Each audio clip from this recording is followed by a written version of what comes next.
उत्तर प्रदेश में होने वाले उपचुनाव की जंग को लेकर सभी राजनीतिक दलों की तैयारियां अपने चरम पर हैं। सभी दल एक दूसरे को टक्कर देने के लिए टॉप लेवल की तैयारी कर रहे हैं। पहले तो उपचुनाव को लेकर कहा जा रहा था कि उपचुनाव के सियासी मुकाबले में बीजेपी और सपा के बीच में आमने सामने की टक्कर है, मगर अब बसपा भी इसी जंग में कूद पड़ी है।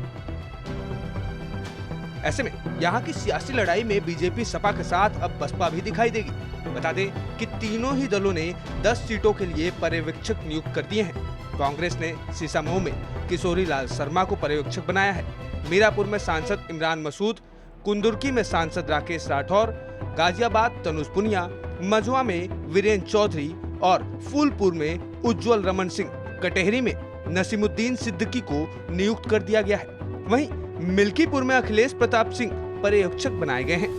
खैर में राजकुमार रावत, करहल में रामनाथ सिकरवार पर्यवेक्षक बनाए गए हैं। वहीं बात करें समाजवादी पार्टी की, तो समाजवादी पार्टी ने मझुआ, करहल, सीसामऊ, फूलपुर, कटहरी, मिल्कीपुर के प्रभारी नियुक्त कर दिए हैं। सुपाल यादव को कटेहरी की जिम्मेदारी मिली है।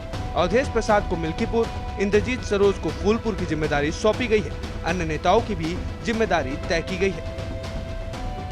सबसे ज्यादा ध्यान देने वाली बात यह है कि लोकसभा के चुनाव में सपा और कांग्रेस ने अलायंस के तहत बीजेपी को कड़ी टक्कर देते हुए जीत हासिल की थी। अब उपचुनाव में भी दोनों ही दलों की ओर से साथ लड़ने की बातें चल रही थी, मगर अब तक दोनों ही पार्टियों की तरफ से औपचारिक तौर से कुछ भी नहीं कहा गया है। इतना ही नहीं, कुछ दिनों पहले कांग्रेस प्रदेश अध्यक्ष अजय राय ने 5-5 सीटों पर चुनाव लड़ने की डील के बारे में बात की थी, पर आखिरी फैसला केंद्रीय नेतृत्व पर छोड़ दिया था। और अब 10 सीटों पर पर्यवेक्षक नियुक्त करने से राजनीतिक गलियारों में यही चर्चाएं चल रही हैं कि अब उत्तर प्रदेश में कांग्रेस और समाजवादी पार्टी की राहें अलग अलग हो सकती हैं।